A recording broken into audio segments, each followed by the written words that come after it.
Mwanamfalme wa Saudi Arabia Mohammed bin Salman ameripotiwa kumtaka rais wa Marekani Donald Trump kuachana na mpango wake wa kuongeza kwa kiwango kikubwa mashambulizi dhidi ya Iran, akionya kuwa hatua hiyo inaweza kusababisha mzozo mkubwa zaidi wa kijeshi katika Mashariki ya Kati na kutayarisha usalama wa eneo zima pamoja na uchumi wa dunia. Kwa mujibu wa ripoti ya Axios iliyonukuu maafisa wawili wa Marekani ambao hawakutaja majina pamoja na chanzo kingine chenye ufahamu wa mazungumzo hayo, kiongozi huyo wa Saudi Arabia alizungumza kwa simu na Trump siku ya jana Jumamosi, akieleza wasiwasi wake kuhusu taarifa za Washington kuandaa mashambulizi mapya makubwa dhidi ya Jamhuri ya Kiislamu. Ripoti hiyo inaeleza kuwa Mohammed bin Salman aliomba ufafanuzi wa moja kwa moja kuhusu mpango unaodaiwa kujadiliwa ndani ya utawala wa Marekani wa kuongeza operesheni za kijeshi dhidi ya Iran. Wakati wa mazungumzo hayo, alisema kuwa hatua ya kutumia nguvu zaidi inaweza kuleta athari kubwa ambazo hazitazikumba Marekani na Iran pekee, bali pia maeneo yote ya Ghuba, washirika wa Washington katika Mashariki ya Kati na hata uchumi wa kimataifa unaotegemea utulivu wa eneo hilo. Kwa mujibu wa vyanzo hivyo, alimtaka Trump kuchukua hatua za nyuma na kutoa nafasi ya juhudi za kidiplomasia kabla ya kufanya uamuzi wowote wa kuongeza mashambulizi. Hatua ya Mohammed bin Salman inaonyesha mabadiliko makubwa ya mtazamo wa Saudi Arabia katika miaka hivi karibuni. Ingawa kwa muda mrefu Riyadh na Tehran zimekuwa mahasimu wakubwa wa kisiasa na kijeshi katika Mashariki ya Kati, Saudi Arabia imekuwa ikijaribu kupunguza mvutano na Iran kupitia mazungumzo ya kidiplomasia. Saudi Arabia inaonekana kuamini kuwa migogoro ya kijeshi ya muda mrefu haiwezi kuleta utulivu wa kudumu, bali huongeza hatari ya mashambulizi ya kulipiza kisasi, kuyumbisha uchumi na kuathiri maendeleo ya eneo hilo. Wasiwasi wa Saudi Arabia unatokana pia na historia ya mashambulizi dhidi ya miundombinu yake muhimu ya mafuta. Katika miaka iliyopita, vituo vya uzalishaji wa mafuta nchini humo vilishambuliwa, hali iliyosababisha usumbufu mkubwa katika uzalishaji wa nishati na kuibua hofu katika masoko ya kimataifa.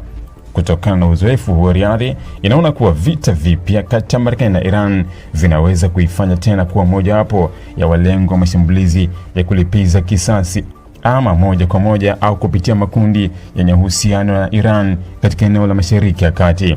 Kwa mujibu wa ripoti ya Mohammed bin Salman, alieleza kuwa hatua yoyote ya kijeshi dhidi ya Iran inaweza kusababisha Tehran kujibu kwa kushambulia vituo vya kijeshi vya Marekani vilivyopo katika mataifa ya Ghuba, kushambulia miundombinu ya mafuta nchi washirika wa Marekani, au hata kujaribu kuvuruga usafirishaji mafuta kupitia mlango Hormuz, ambao ni njia muhimu zaidi za usafirishaji wa mafuta na gesi duniani. Iwapo hali hiyo itatokea, athari zake zinaweza kusambaa kwa kasi duniani kote. Wataalamu wa uchumi wamekuwa wakionya mara kwa mara kuwa mzozo mkubwa katika Ghuba unaweza kusababisha bei ya mafuta kupanda kwa kiwango kikubwa, kuongeza gharama za usafirishaji, kuchochea mfumuko wa bei na kuathiri uchumi wa dunia na mataifa mengi yanayotegemea mafuta kutoka Mashariki ya Kati. Mazungumzo hayo pia yanaonyesha kuwa Saudi Arabia inaipa kipaumbele sera ya kulinda utulivu wa kikanda ili kuhakikisha malengo yake ya maendeleo yanaendelea kutekelezwa. Mpango wa Vision 2030 unaongozwa na Mohammed bin Salman unategemea mazingira yenye amani ili kuvutia wawekezaji wa kimataifa, kukuza sekta ya utalii, teknolojia, viwanda na huduma. Vita kubwa katika eneo hilo vinaweza kuwafanya wawekezaji kuondoa mitaji yao au kusitisha miradi mipya kutokana na hofu ya ukosefu wa usalama. Kwa upande wa Marekani, taarifa hizo zinaibua picha ya mjadala unaoendelea ndani ya utawala kuhusu hatua inayopaswa kuchukuliwa dhidi ya Iran.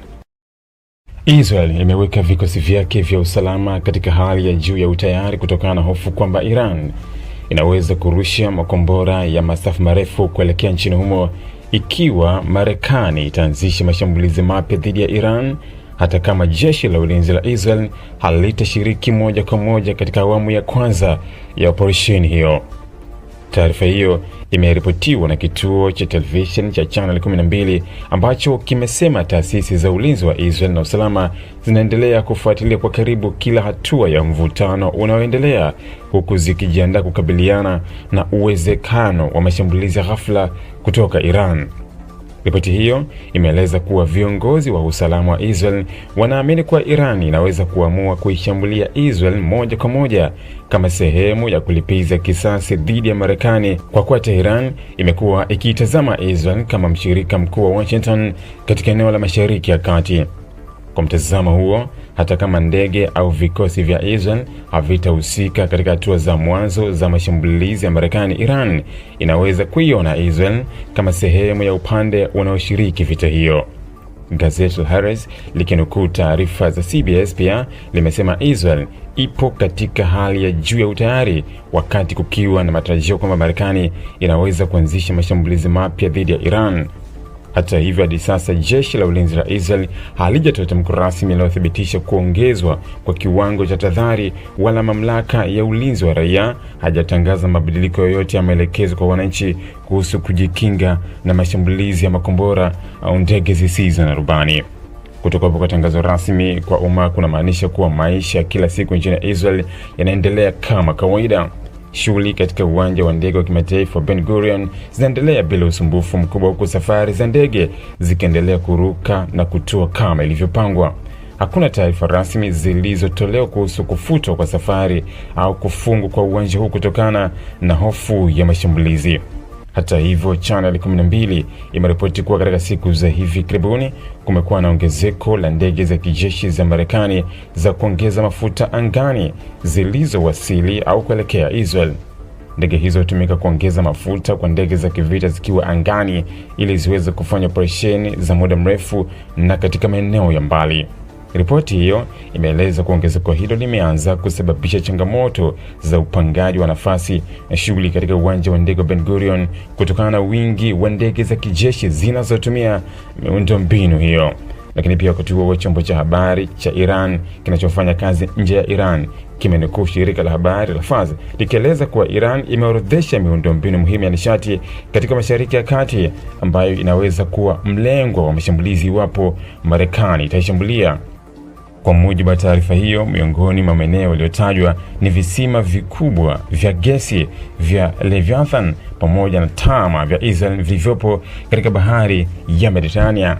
Maeneo hayo ni miongoni mwa nguzo muhimu za sekta ya nishati kwa Israel na ana mchango mkubwa katika uzalishaji wa gesi asilia pamoja na usafirishaji wake kwenda masoko mbalimbali. Mbali na Israel, shirika la Fars pia limedai kuwa Iran inaweza kulenga maeneo ya mafuta, gesi na viwanda vya kusafisha mafuta katika Saudi Arabia, Falme za Kiarabu, Qatar, Kuwait na Bahrain.